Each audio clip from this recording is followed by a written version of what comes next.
Bonjour les amis. Alors ce matin, une vidéo interview, la santé dans notre assiette, ce que personnellement je considère important de manger et de ne pas manger dans le cadre du cancer. Alors je suis interviewé par le docteur chirurgien Éric Loridan. Le docteur Loridan, Éric Loridan, chirurgien de son état, a été suspendu le 4 août 2021, comme des milliers d'autres personnes en France. Je tiens à préciser que la suspension, c'était pour avoir refusé de se vacciner. Parce qu'à l'époque, on pensait, certainement de bonne foi, évidemment, que le vaccin empêchait la transmission du virus. Or, depuis, on sait que les malades transmettent de la même manière le virus. Ça fait 505 jours que des personnes vivent sans aucune aide quelconque. On les laisse à la rue. On les laisse à la rue, on les laisse sans revenus. Que peuvent-elles devenir? Je n'en sais rien. Et hélas, je ne peux pas prendre à ma charge le combat de tout le monde, donc je ne fais que le déplorer, mais je ne vais pas me battre là-dessus. Sur quoi je veux me battre, c'est les 9,8 millions de personnes qui meurent chaque année du cancer, parce qu'ils ne savent pas qu'il y aurait des moyens, qu'il y a des moyens pour s'en sortir.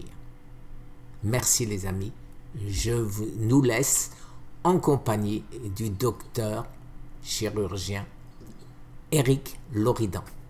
Très bonne journée. Bonjour à tous, bienvenue dans l'émission Votre Santé sur TVADP, Gush TV, Agora TV et GSF TV. Nous sommes le 31 janvier 2023. Ça fait 503 jours que la loi du 5 août 2021, qui a été mise en application le 15 septembre de la même année, interdit des soignants, des pompiers, ambulanciers, administratifs des hôpitaux, cuisiniers ou jardiniers des EHPAD, aides à domicile, et j'en passe, pardonnez-moi, interdisant donc toutes ces personnes d'exercer leur métier, pour certains leur passion.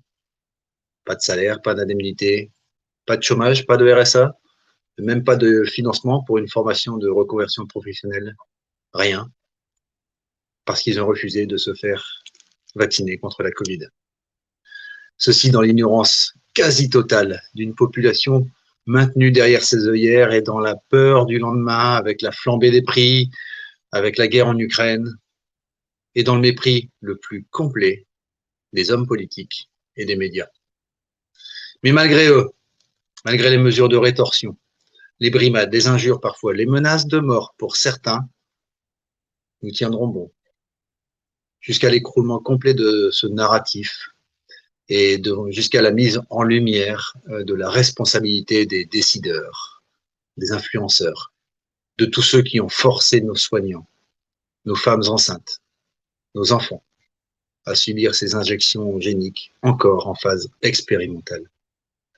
À TVADP, nous en faisons le serment, aussi fort pour moi que le serment d'Hippocrate, que j'ai juré il y a maintenant 22 ans. Nous n'oublierons pas. Aujourd'hui, nous nous retrouvons avec notre samouraï, Guy Tenenbaum. Bienvenue à toi, Guy. Merci beaucoup. Est-ce que je peux me mêler de ce qui ne me regarde pas? Tu as tous les droits. Voilà, ce que tu viens de dire, pour moi, c'est quelque chose d'abject. Puis pourquoi? Parce que dans le monde entier, ça a été réparé, cette injustice a été réparée. Et pourquoi en France, elle ne l'est pas? Aucune idée. Aujourd'hui, c'est prouvé, c'est pourtant prouvé que ceux qui ont dit des choses qui étaient hors doxa avaient raison. Par exemple, le professeur Perron qui a été blanchi. Alors d'autres qui ont eu la malchance de passer devant le Conseil de l'ordre dans une période beaucoup plus noire sont toujours condamnés. Je pense sérieusement que cette injustice, c'est pas normal que dans un pays, liberté, égalité, fraternité, ce ne soit pas réparé. C'est tout. Merci beaucoup, Guy.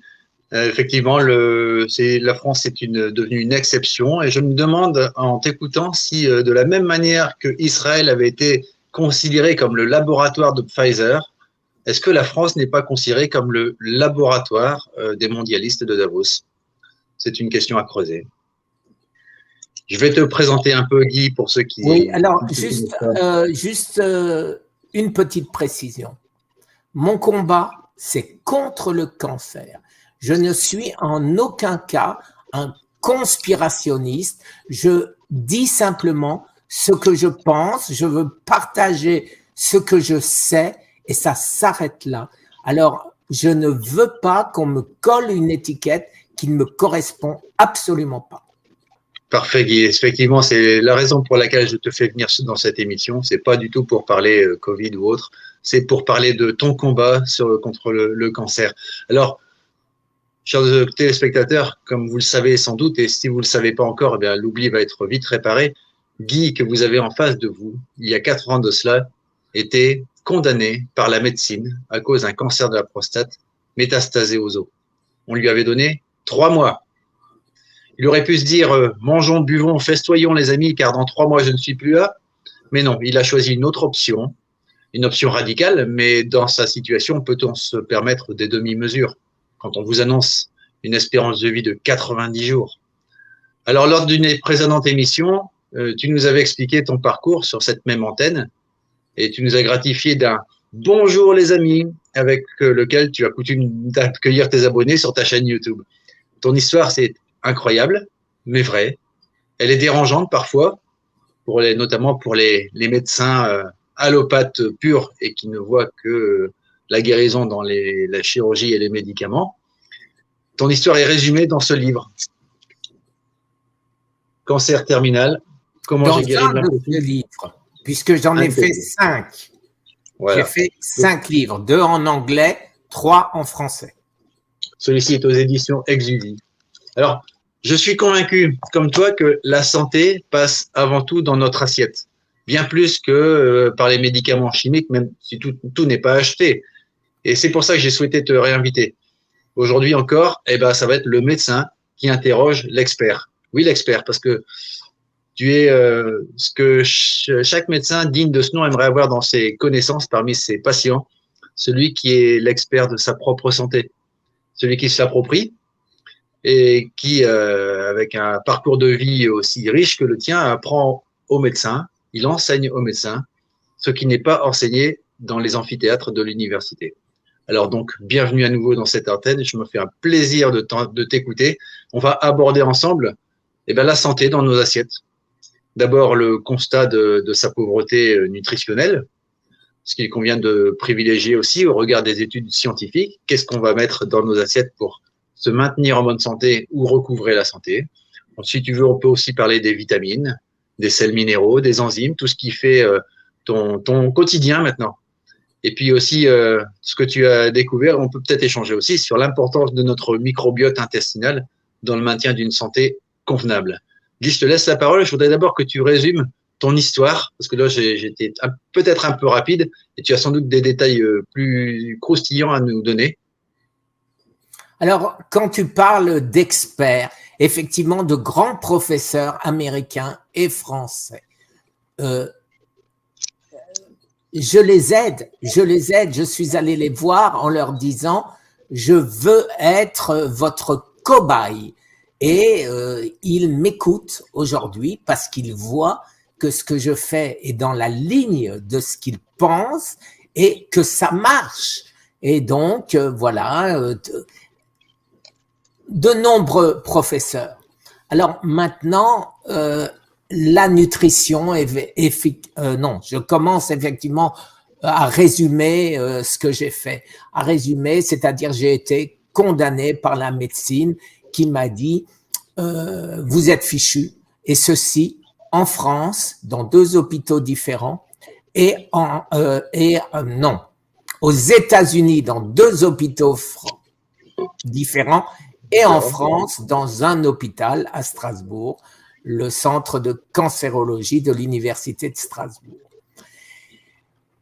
À ce moment-là, au début, j'étais effondré, bien sûr. Elle m'avait dit, allez, je suis allé manger sur la grande place de la cathédrale à Strasbourg avec un ami.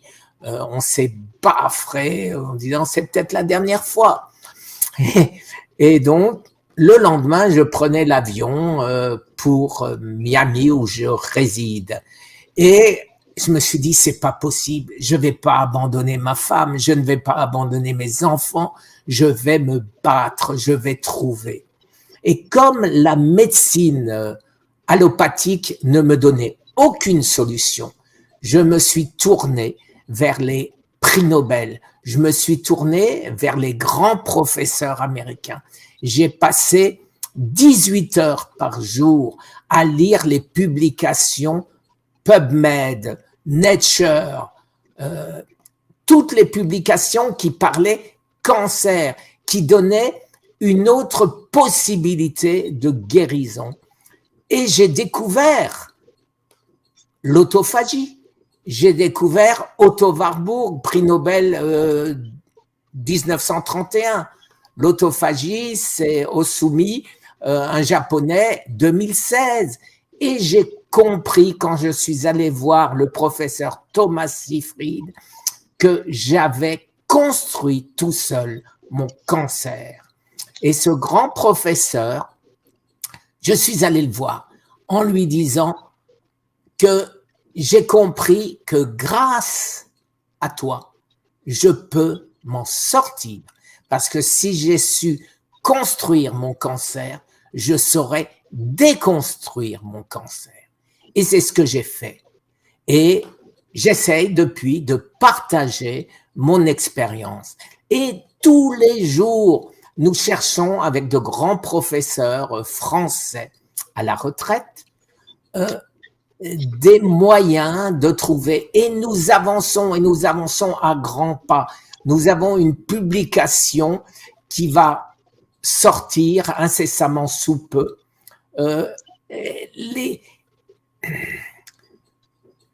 vais pas faire de conspirationnisme, mais trouver quelque chose où on peut prouver qu'on peut se guérir hors chimiothérapie ou radiothérapie, ça a une opposition considérable. Et de ce fait, on a de grandes difficultés à publier dans des journaux comme PubMed. Et nous devons nous contenter de petits journaux, mais l'essentiel, c'est de publier. Et donc, aujourd'hui, on essaye encore. On va attendre encore quelques jours. Et si on n'y arrive pas à publier sur PubMed, eh ben on publiera sur un petit ou dans un petit journal. Mais c'est pas grave. L'essentiel, c'est de publier. Je pourrais moi-même essayer de diffuser cette information. Des référés, des pairs ont lu cet article et l'ont accepté parce qu'il n'y avait pas de, excusez-moi l'expression, conneries dedans. Tout est prouvé. On a une 50aine de preuves publiées qui nous mènent à ce qu'on a découvert. Et ce qu'on a découvert, ma team, est dirigé, j'irais dire, par un grand laboratoire, par un professeur à la retraite qui était 15 ans patron d'un des CNRS. Donc, c'est pas n'importe qui et on ne dit pas n'importe quoi. Et quand je dis que je suis vivant grâce à ce que je fais, mes oncologues ne me disent pas le contraire. Mes oncologues ont monté un staff qui m'a appelé pour que je leur explique ce que j'ai fait. Aujourd'hui, pas encore de nouvelles, pas encore. Qu'est-ce qu'ils prendront comme décision? Je ne sais pas encore. Mais ça, c'est pas important pour moi. Ce qui est important, c'est de sauver des vies et on sait le faire. Tu as prononcé un mot qui a peut-être résonné dans la tête des personnes sans vraiment savoir ce que c'est le terme autophagie. Alors, on va peut-être chercher à le définir, puis tu nous compléteras en disant ce que tu as découvert dessus. L'autophagie, c'est un mécanisme physiologique, c'est tout à fait naturel, hein. C'est de l'autodigestion. C'est un processus où les cellules se débarrassent elles-mêmes de protéines, d'organites en intracellulaire pour pouvoir se permettre de guérir soi-même. Il existe des manières de réaliser l'autophagie, mais la plus efficace, la plus forte, c'est quand on prive l'organisme de nourriture et que nos cellules sont obligées de se nourrir de ce qu'elles trouvent à côté, c'est-à-dire des cellules malades, donc qui se détruisent. Absolument. Absolument. Et ceci, ça a été prouvé par un prix Nobel en 2016, comme je l'ai dit. Alors, qu'est-ce qui se passe? Quand on jeûne, qu'est-ce que fait notre corps? Il a besoin de s'alimenter. Et donc, qu'est-ce qu'il fait? Il chasse à travers notre corps toutes nos cellules déficientes de manière à créer avec ceci de l'énergie. Et cette énergie, il la transforme en nouvelles cellules souches que notre corps place là où on en a besoin.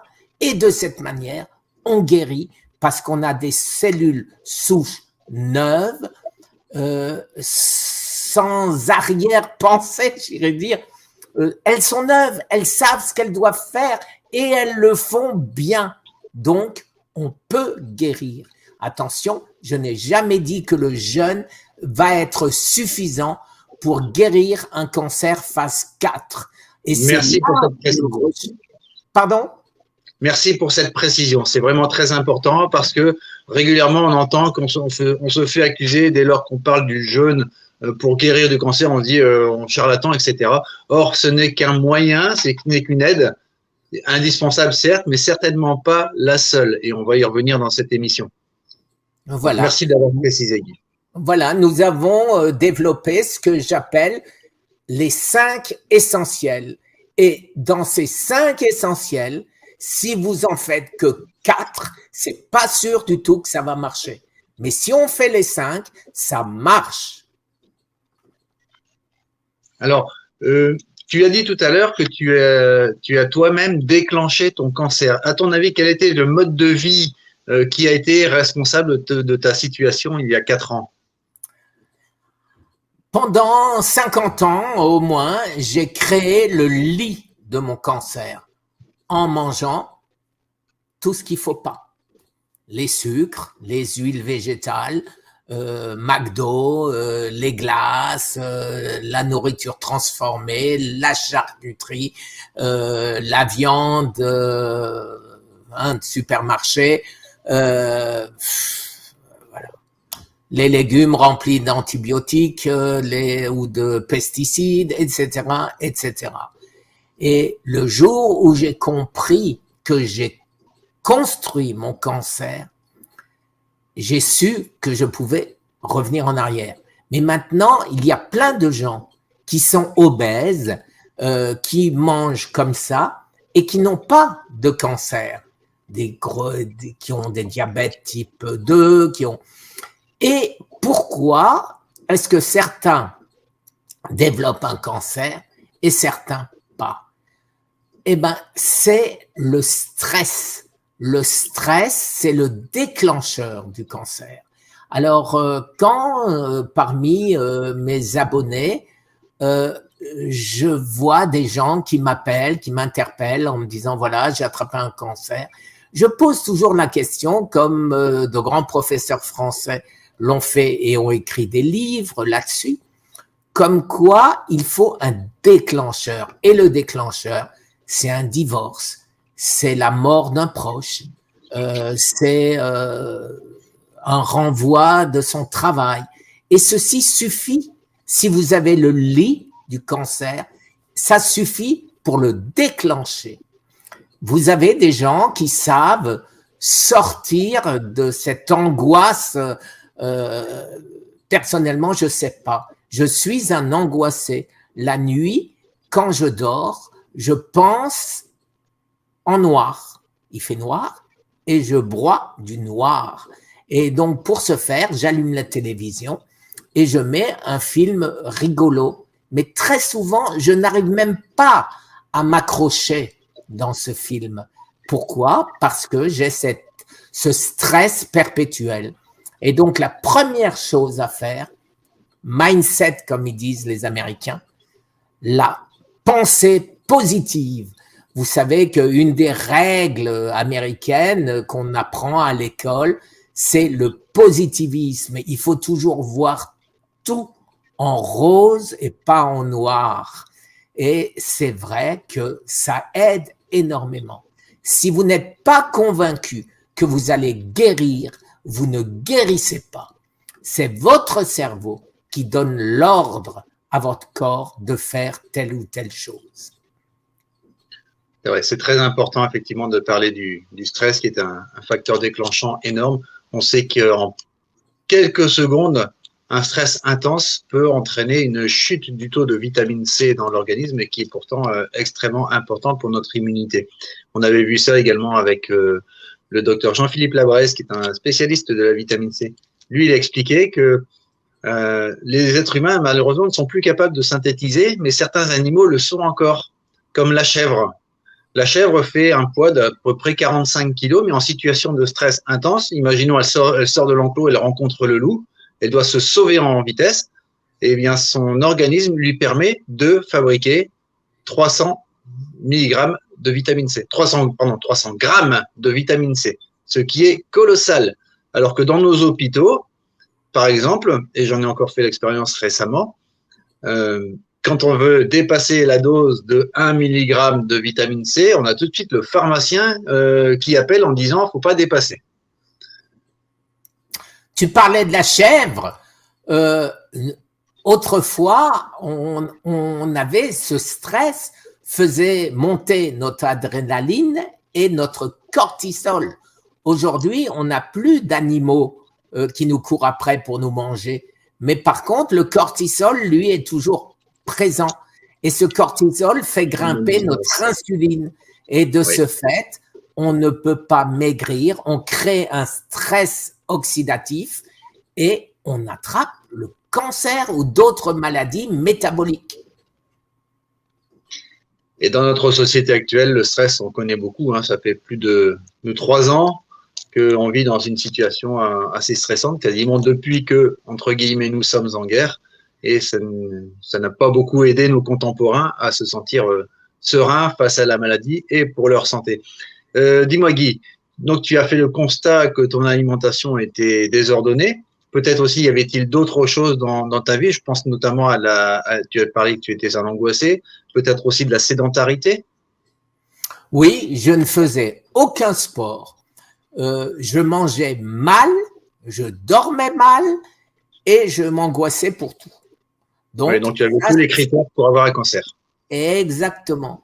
Mais je tiens à préciser que j'ai des amis qui avaient une alimentation hyper saine, qui faisaient énormément de sport et qui, malgré tout, ont attrapé un cancer rien qu'avec le stress. Oui, j'en connais aussi. Voilà. Donc, l'alimentation, pour moi, c'est ce qui est le plus important, mais en plus, il faut savoir déconnecter des sentiments négatifs, si je peux appeler ça comme ça. Tout à fait. On peut l'appeler comme ça. Et de se déconnecter et puis aussi pouvoir vivre d'autres choses qui permettent de sortir du stress, de la relaxation, sortir se promener en forêt. Un scientifique avait démontré que une promenade de 6 heures en forêt nous boostait notre système immunitaire pour 1 mois. Donc, ça valait le coup de le savoir. Et puis, c'est aussi agréable d'aller en forêt. Maintenant, on voit déjà les bourgeons sortir. Autant en profiter. Ça commence à être agréable. Les oiseaux chantent. Mais revenons à l'alimentation, si tu veux bien. Oui. Donc, tu as drastiquement changé des choses immédiatement dans ton assiette quand tu t'es rendu compte que tu étais en train de tomber dans l'abîme. Tout à fait. Alors, ce que j'ai compris tout de suite, bien sûr, grâce à Otto Warburg, c'est le sucre, la nourriture du cancer, la nourriture principale du cancer. Quand le sucre, quand nos mitochondries ne fonctionnent plus, qu'est-ce qui se passe? Notre corps, au lieu de brûler le sucre, fermente le sucre qui se transforme en acide lactique. Et l'acide lactique, c'est le cancer. Donc, qu'est-ce que j'ai fait? J'ai supprimé tous les sucres. Je me suis battu pour ne plus avoir d'acide lactique et j'ai refait du sport. Mais attention, le sport, ce qu'on appelle HIIT, H-I-I-T. Pourquoi? Parce que si on fait du sport intensif longtemps, eh ben, qu'est-ce qu'on crée? On crée de l'acide lactique. Bien sûr, c'est la crampe classique des sportifs actifs. Tout à fait. Donc, qu'est-ce que je fais? Je prends mes haltères. Allez, hop, hop, hop, hop, 10 pounds. Et je fais ça 2 minutes, 3 minutes. Je les repose. Je me repose.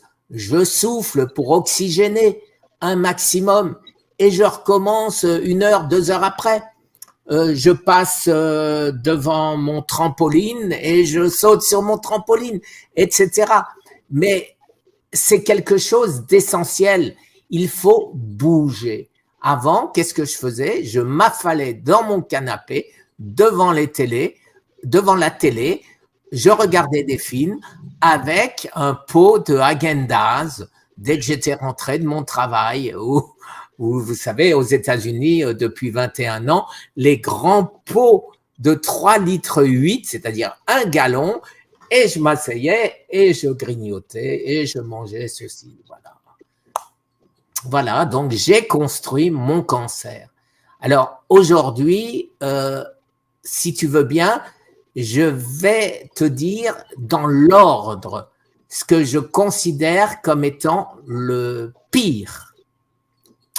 Alors le pire, et ça c'est prouvé, les huiles végétales. Les huiles végétales, improprement appelées huiles végétales, parce que quand on achète de l'huile végétale, eh ben on s'imagine que c'est sain. Mais les huiles à partir de graines, à partir de céréales, pour les fabriquer, il faut une raffinerie. Et si tu prends une photo d'une raffinerie d'huile ou d'une raffinerie d'essence, tu verras pas la différence. Voilà. Donc, par contre, si tu prends un avocat, que tu le presses, ou des olives, ou une noix de coco, eh ben là, tu as de l'huile qui est saine. Mais toutes les autres huiles végétales, c'est à proscrire à 100%. Je pense sérieusement que c'est la cause principale dans la nourriture du cancer et autres maladies métaboliques. D'ailleurs, ça correspond, si on regarde l'augmentation de la consommation de ces huiles par rapport à l'augmentation des diabètes, des cancers et de toutes les maladies métaboliques, la courbe pourrait très facilement se superposer. Voilà la première chose. Donc, privilégier les huiles de première pression à froid. Absolument, et en particulier, l'huile d'olive. Ça se complique encore, parce que tu as des huiles qu'on te dit être saines, être des huiles d'olive, et tu constates que quand tu la mets au frigo, j'ai fait une vidéo là-dessus, elle ne durcit pas. Elle ne durcit pas, ça veut dire qu'elle est trafiquée. Et aux États-Unis, je ne sais pas comment c'est en France, mais 80% des huiles sont des huiles d'olive ou d'avocat trafiquées. Alors, qu'est-ce que je prends personnellement comme huile? En priorité, je prends l'huile de coco. Pourquoi? Parce que tu prends ton pot d'huile de coco, tu le mets au frigo, il durcit. S'il ne durcit pas, tu la jettes. Voilà, donc ça c'est clair. Après, Donc tout le monde fait comme il veut, bien évidemment. Je ne donne pas de directive. Je dis ce qui a marché pour moi. Alors, après, l'huile, bien évidemment, vous en doutez, c'est les sucres, en particulier les sucres raffinés, les sucres que l'on trouve, fructose de maïs, enfin, etc., etc. Et là, il faut préciser quelque chose d'important. Les gens ne savent pas qu'il y a du sucre partout. Il y a 200 noms différents pour parler de sucre. Et encore un scandale, personnellement, ce que je trouve un scandale, on a le droit de mettre des sucres sous le nom, en français, ça s'appelle saveur naturelle, natural flavor. Et ça, c'est des sucres. Tout ce qui termine en ose, très souvent, c'est des sucres. Et sucralose, etc. Enfin, etc. Donc, à supprimer absolument tout ce qui est sucre. Et je trouve que c'est une honte. Pourquoi? Parce que vous avez des diabétiques qui voient zéro sugar et donc ils achètent. Et ils savent pas qu'à côté, ils ont des sucres non pas à 70% d'indice glycémique, mais à 120% d'indice glycémique avec ces faux sucres.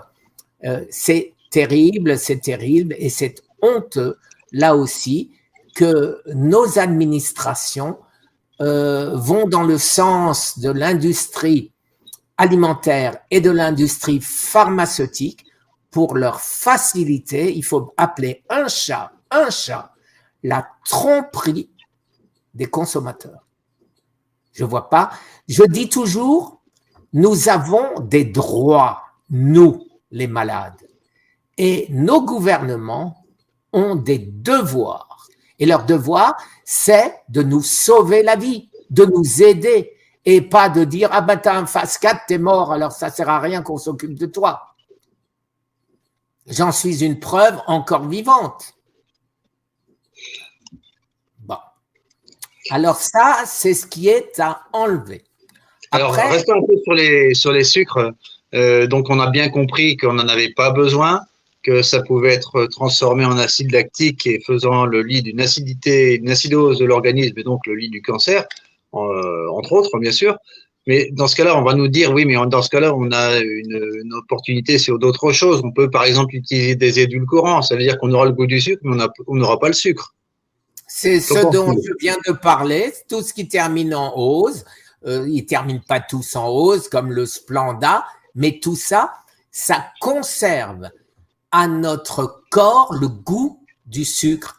Et ça nous trompe au point de vue goût, mais ça trompe aussi notre organisme qui fait monter l'insuline pensant que c'est du sucre. Donc, aucun intérêt. Il y a certains sucres qui, paraît-il, sont moins pires, si je peux parler comme ça, l'érythrol, etc. Mais pourquoi vouloir conserver le goût du sucre alors que nos ancêtres n'avaient pas de sucre et ils s'en passaient très bien? Et dès que tu arrêtes cette addiction au sucre, tu n'as plus l'envie de mettre de sucre dans ton café. Tu le trouves bon comme il est. Alors, pourquoi? Je vais donner deux arguments supplémentaires qui vont nous proposer de ne pas utiliser de sucre. La première, c'est que une expérience sur les rongeurs a montré que la dépendance au sucre était supérieure à celle à la cocaïne. Absolument. La deuxième, ça va concerner les édulcorants, puisque une étude américaine, déjà en 2005, des nutritionnistes américains avaient, à leur grande surprise, constaté que les personnes qui prenaient des sodas light prenaient plus de poids que les personnes qui prenaient des sodas sucrés. Avec du vrai sucre. C'est-à-dire qu'il y avait une augmentation de 47%, si j'ai bonne mémoire, du poids de façon significative chez les personnes qui prenaient du soda sucré et 57% de manière significative pour ceux qui prenaient du soda light. Plusieurs raisons à cela. D'ailleurs, le maintien le goût du sucre qui maintient dans cette espèce de dépendance. Ça veut dire que notre corps continue de sécréter de l'insuline, mais comme il ne reçoit pas de sucre, eh ben, il va ordonner à notre cerveau d'aller en chercher. Et si on a le malheur de passer dans un placard à bonbons ou à gâteaux, on y va. On se donne d'autant plus bonne conscience que bah, c'est tout, on a pris du Coca zéro, on peut bien se lâcher sur d'autres choses. Et c'est là que le piège se referme sur l'obésité. Et bien sûr, c'est pas à toi, médecin, que je vais apprendre que ça y est, le NASH, ouais. Donc, c'est une maladie. Stéatose hépatique. Voilà, stéatose hépatique non alcoolique. Devient de plus en plus courante, pratiquement 20% de la population française, encore plus aux États-Unis, et ça s'appelle aussi la maladie du soda. Et le soda, c'est quoi? C'est les coca, c'est tous ces trucs remplis de fructose, de maïs, remplis d'édulcorants qui nous tuent à petit feu. Et donc, quand on se rend compte qu'il faut supprimer toutes ces cochonneries, eh ben, on guérit. Alors, on a parlé des huiles raffinées et trafiquées, on a parlé du sucre. Quels autres types d'aliments as-tu constaté qu'il valait mieux retirer de ton alimentation? Le lait. Le lait de vache. Le lait de vache, pourquoi? Parce que qu'est-ce qui fait grossir le cancer? C'est l'hormone de croissance. Et où est-ce qu'il y a de l'hormone de croissance? Dans le lait de vache, il y en a 300 fois plus que dans le lait d'une femme qui nourrit son bébé. Alors, qu'est-ce qu'elle fait, cette hormone de croissance? Elle nous fait grossir notre cancer. En plus, il y a une protéine qui s'appelle la caséine. Cette caséine fait grossir le cancer. Donc, il faut arriver à supprimer tout ce qui est laitage. À la rigueur, on peut prendre des fromages au lait cru. Pourquoi au lait cru? Parce que la fermentation de ce fromage aura mangé la caséine et aura mangé le sucre. D'ailleurs, si vous regardez l'étiquette, il y aura marqué 0 protéines et 0 protéines qui veut dire donc 0 caséine et 0 hormones de croissance. Donc là, on n'a pas trop de soucis avec ce type. Si je dois faire un peu de pub, je parlerai de tous les fromages à pâte dure, je parlerai du Roquefort, voilà, ces genres de fromages sont quasiment les seuls fromages qu'on peut manger. Voilà, donc si on est fan de fromage, privilégiez plutôt le fromage de chèvre ou de brebis. Absolument, surtout pas plus de celui d'homme. Et si on aime bien le fromage à base de lait de vache, le fromage cru, le fromage à pâte crue, c'est parfait. Précision, chaque lait de mammifère est parfaitement adapté aux petits de l'espèce. Et les veaux doivent absolument avoir rapidement une croissance osseuse colossale et n'ont pas besoin d'un grand développement du cerveau. Tout le contraire de l'être humain. Voilà, si ça peut encore en décider quelques-uns, de changer un peu de registre laitier. Exactement. Alors, en ce qui concerne la nourriture à proscrire, je continue avec ceci avant de passer, bien sûr, à la nourriture à manger. Alors, tout ce qui est nourriture donc transformée, fabriquée. Alors, en particulier, les viandes, les charcuteries qui sont bourrées d'antibiotiques et qui sont nourries de manière catastrophique. Les vaches, les veaux qui n'ont jamais vu un brin d'herbe. Donc, aux États-Unis se développent, en France aussi je suppose, des viandes nourries à l'herbe. Nourries à l'herbe. Donc pourquoi? Parce que celle-ci a 2 fois plus d'oméga 6 que d'oméga 3. Ça veut dire que malgré tout, elle reste inflammatoire. Mais par contre, la viande qui, elle, a été nourrie avec de la cochonnerie, eh ben, elle a 7 fois plus d'oméga 6 que d'oméga 3. Donc, est parfaitement inflammatoire. Et où s'installe le cancer? Sur l'inflammation. Il faut une inflammation pour que le cancer puisse s'installer. Donc, à proscrire. La charcuterie, j'adore ça, des temps de Strasbourg, vous pensez bien. Alors, la charcuterie, on peut en trouver sans nitrite, sans nitrate. Je ne sais pas si c'est le cas en France, mais aux États-Unis, je mange la charcuterie que je trouve sans, mais préciser clairement qu'il n'y a pas de nitrite et pas de nitrate. Alors, celle-là, j'en mange pas trop, mais j'en mange. Et le poulet, je mange du poulet classe A, bio, élevé à l'extérieur, qui a mangé ce que la poule a trouvé, ou le poulet a trouvé dehors, pas à l'intérieur dans une avec 100 000 poulets en batterie, etc., etc. Mais malgré tout, ça ne suffit pas à combattre l'inflammation. Il faut garder un rapport oméga 3, oméga 6 favorable. Et pour ce faire, qu'est-ce que je fais?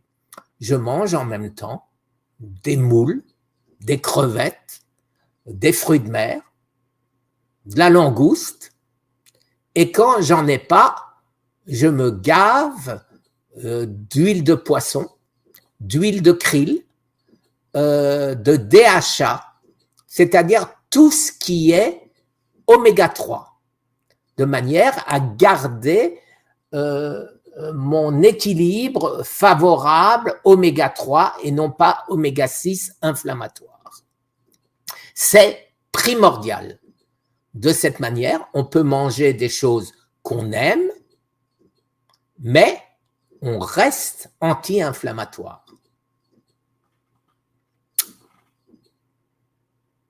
Ah, on t'entend plus. Je veux dire, qu'est-ce que tu privilégies maintenant dans ton assiette? Alors, ce que je privilégie, c'est d'abord les légumes, bien sûr, ce qu'on appelle les crucifères en particulier, qui sont connus comme étant anti-cancer, qui tuent les cellules du cancer. Je privilégie l'ail et l'oignon, qui sont aussi anti-cancer. Je privilégie de préférence au brocoli, les pousses de brocoli, qui ont 10 fois autant de sulforaphane que les brocolis adultes. Je mange pH alcalin. Voilà. Ça, c'est la base, puisque Otto Warburg nous disait déjà ça en 1931, que quand on a un milieu ambiant alcalin, le cancer ne peut pas se développer. Si on a un milieu acide, l'acidose, le cancer se développe. Alors là, c'est très facile à voir. Je prends du baking soda et je prends… Alors, si vous avalez du baking soda, qu'est-ce qui se passe? Votre estomac va fabriquer de l'acide pour tamponner ce baking soda. Mais si vous êtes un peu futé, vous prenez en même temps du citron, du jus de citron ou du vinaigre de cidre. Pourquoi? Parce que tous les deux ont un pH de 2,3. Le baking soda a un pH de 9, donc ça fait une balance. Donc notre corps ne fabrique pas d'acide pour tamponner, mais par contre, une fois métabolisé, ce qui veut dire une fois digéré, le baking soda reste à 9. Par contre, le citron et le vinaigre de cidre passe à 9 aussi. Donc, on alcalinise notre milieu ambiant. Et la manière de le voir, c'est de faire pipi sur des bandelettes. Et vous allez voir, nous cancéreux, en phase maladie, on ne dépassera pas 4, 4, 5, 5, 5, 5, suivant la gravité du cancer. Mais si vous prenez ce que je viens de dire, vous allez avoir un milieu ambiant qui va monter à 6,5, 7, 7,5. Il ne faut pas dépasser 7,5, bien évidemment. Si vous voyez que vous êtes à 8, vous réduisez la dose de baking soda. Mais ça, c'est quelque chose que je fais depuis des années. Et imaginez-vous que j'avais arrêté parce que une personne qui me disait « Mais regarde, ça sert à rien, puisque ton baking soda, tu fais pipi, donc il rentre, il sort. » J'ai écouté, j'ai cru que c'était vrai, que c'était intelligent. Et qu'est-ce que j'ai eu? J'ai eu de l'arthrite, j'ai eu de l'arthrose, parce que qu'est-ce qu'il a fait mon corps? Pour tamponner cet acide lactique, il est allé manger dans mes os, en particulier dans cette épaule-là, mon calcaire, mes os. Et donc, j'ai attrapé des douleurs. Et pendant pratiquement 1 an, je n'arrivais pratiquement plus à bouger le bras. Aujourd'hui, c'est complètement terminé. Je n'arrivais pas à faire ceci. Et quand je suis allé voir le médecin en lui disant « Regardez, j'arrive pas à faire ceci, j'arrêtais là », il me disait « Mais pourquoi vous voulez faire ceci? Ça sert à rien. » Il avait de l'humour. Voilà. Bien. Qu'est-ce que maintenant on a vu ce que tu privilégies particulièrement dans ton assiette. Je serais assez tenté de te dire, mais dans ce cas-là, avec ce que tu manges maintenant, mais quel besoin tu aurais de te supplémenter? Parce que j'ai lu dans ton bouquin que tu favorises également pour toi-même des supplémentations en vitamines, en sels minéraux, en enzymes. Quel intérêt si ton alimentation est correcte? Absolument, tu as raison. Alors d'abord, j'aimerais terminer avec ce qu'il ne faut pas manger encore, c'est les fruits. En cas de cancer, je ne dis pas que quelqu'un qui est sain ne peut pas manger de fruits, mais les fruits, c'est le fructose. Et le fructose des fruits ne passe pas par notre estomac, il est métabolisé directement par le foie. Et qui c'est qui en bénéficie? C'est le cancer. Et on ne voit pas de pic d'insuline puisque ça ne passe pas par la digestion normale, c'est directement traité par le foie. Non seulement on encombre notre foie qui ne peut pas travailler, et deuxièmement, on engraisse le cancer. Donc, si vous avez un cancer, ne mangez pas de fruits. Je n'arrête pas de le dire. Si vous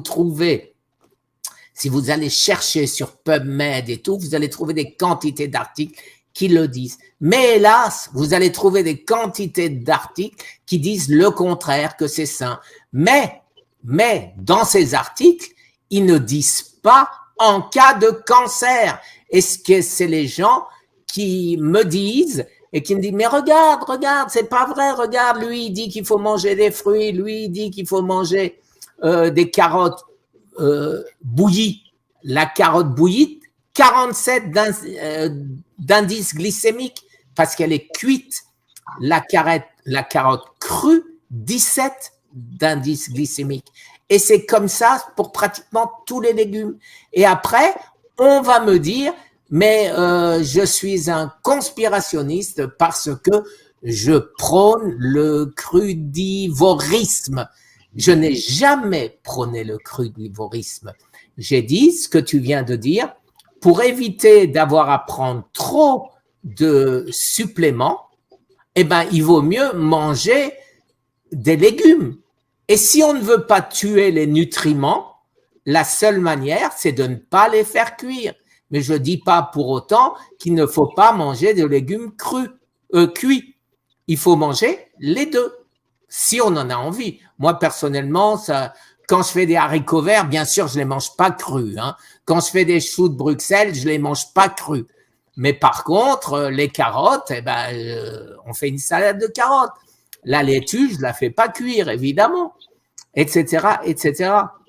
Il y a de grands professeurs, dont j'ai oublié le nom, un Canadien en particulier, qui a essayé tous les légumes dans des boîtes de pétri. Tu sais, c'est une espèce de boîte.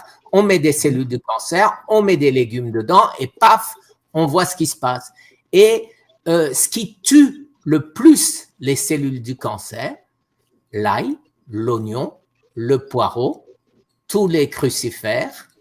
Et donc, je me suis pratiquement nourri pendant 2 ans que de ce type de légumes, en rajoutant bien sûr tout ce qui est oméga 3. Et les oméga 3, c'est quoi?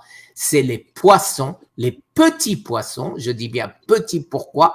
Parce que les petits poissons n'ont pas eu le temps d'avoir des métaux lourds en mangeant d'autres petits poissons.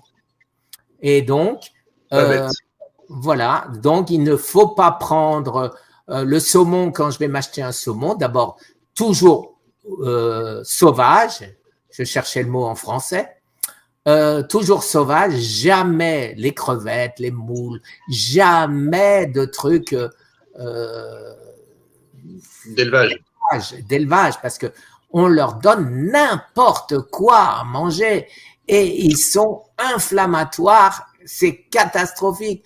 Un poisson qui devrait être bourré d'oméga 3 est bourré d'oméga 6 et on croit bien faire en mangeant ce poisson. On nous empoisonne. Alors je dis pas que c'est mauvais chaque fois pour quelqu'un qui n'est pas malade, mais si vous êtes malade, c'est à proscrire totalement.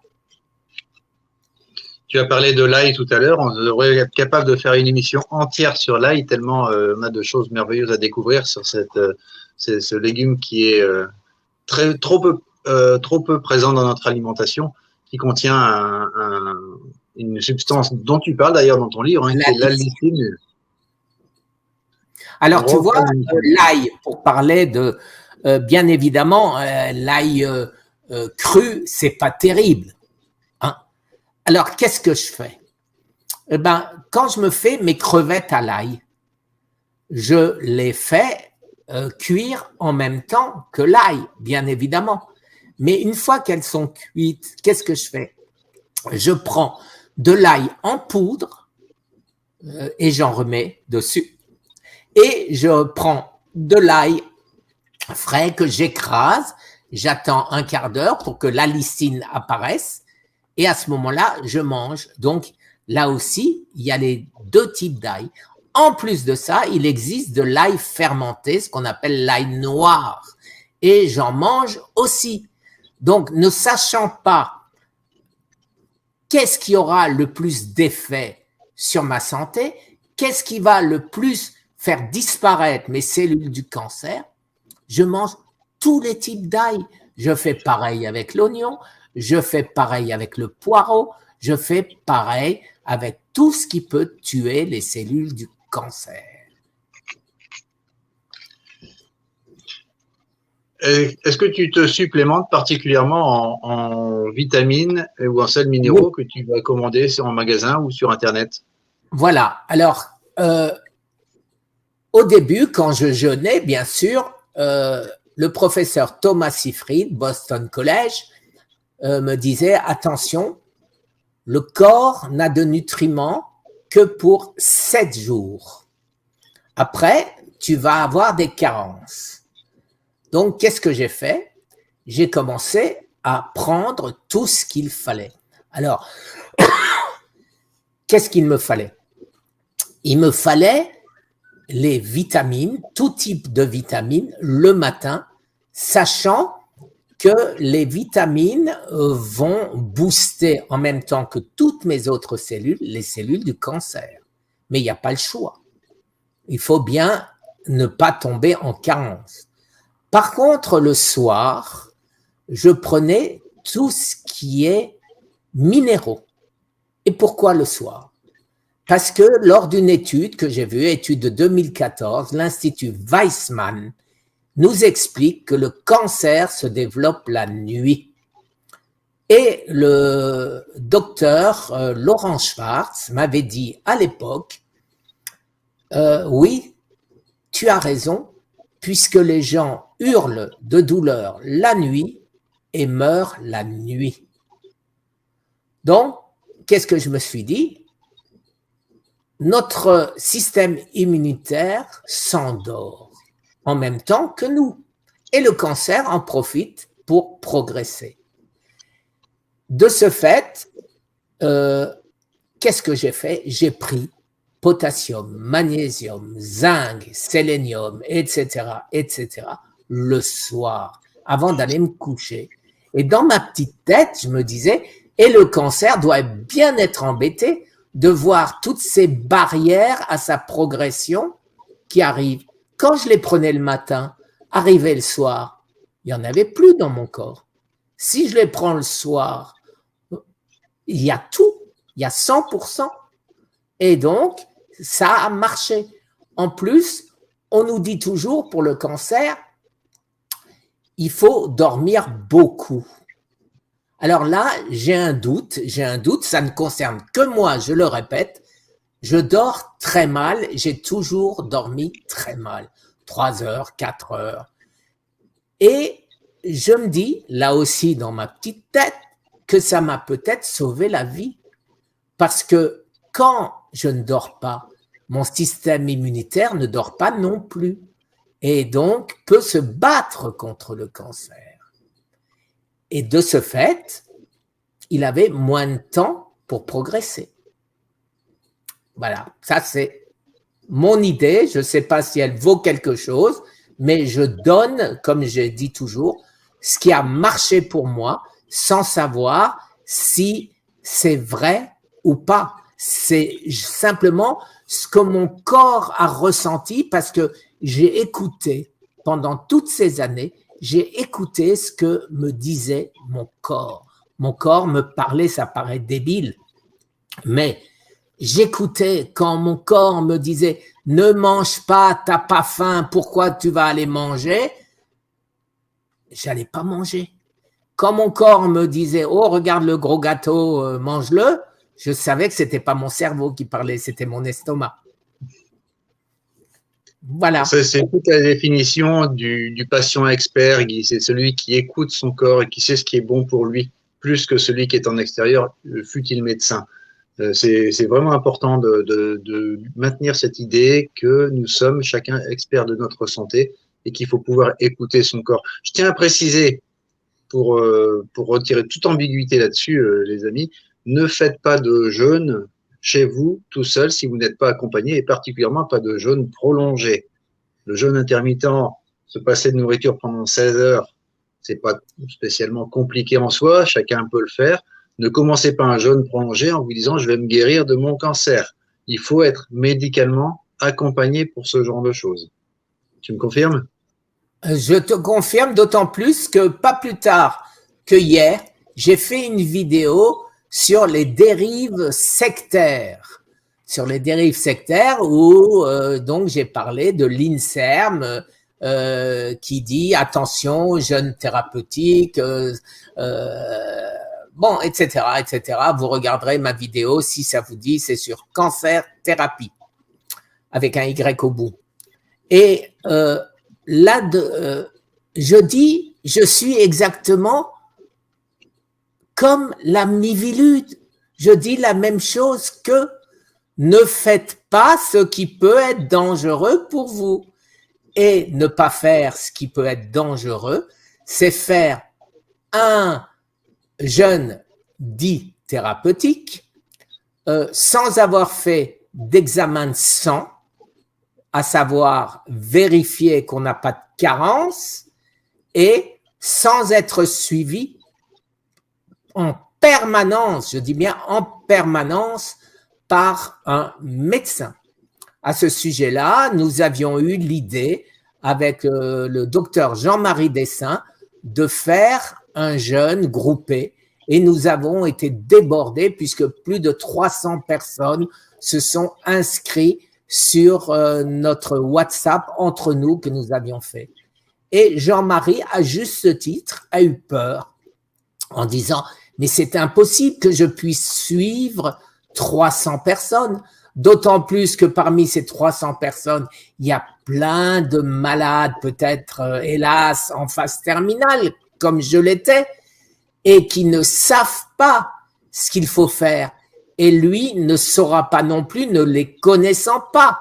Donc, nous avons abandonné cette idée.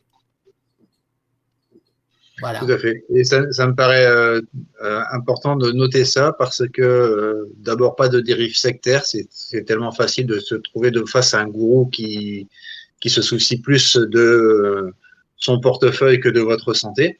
Et d'autre part, c'est ce succès de ce groupe WhatsApp, autant que le succès de ta chaîne, montre bien que les gens ont envie d'autre chose, d'une autre manière de se soigner, de prendre soin d'eux. Ton histoire, bien sûr, interpelle.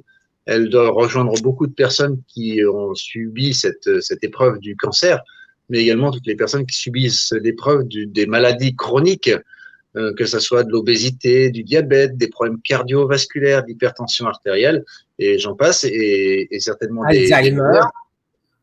Tout à fait, les maladies neurodégénératives. Et c'est très important. Je voudrais ramener nos auditeurs à ta chaîne qui s'appelle Cancer Thérapie. youtube.com/ c'est-à-dire @ Cancer Thérapie en un mot avec un Y au bout. Voilà, vous y trouverez une source d'informations et vous y trouverez une mine de vidéos qui, elles, ne sont pas censurées, contrairement à celles que nous avions faites ensemble, cher Guy, et que tu as eu l'amabilité de remettre sur ta chaîne. Et puis, je vous invite également à vous fournir ce livre et tous les autres livres de Guy, Cancer terminal, comment j'ai guéri de l'impossible aux éditions Exuvie. Alors, pour voir mes livres, c'est très simple. Vous allez sur Amazon et Amazon.fr et vous tapez Guy Tenenbaum et vous verrez mes 5 livres. Alors, maintenant, au sujet de ces livres, je tiens à préciser quelque chose d'extrêmement important. Je ne fais rien qui puisse m'apporter de l'argent. Je dépense beaucoup d'argent dans mes recherches. Je n'ai aucun enrichissement personnel. La totalité des recettes des livres, qui sont insignifiantes, puisque donc j'en vends pas des tonnes, donc vont à la recherche à ma loi 1901, survivre au cancer.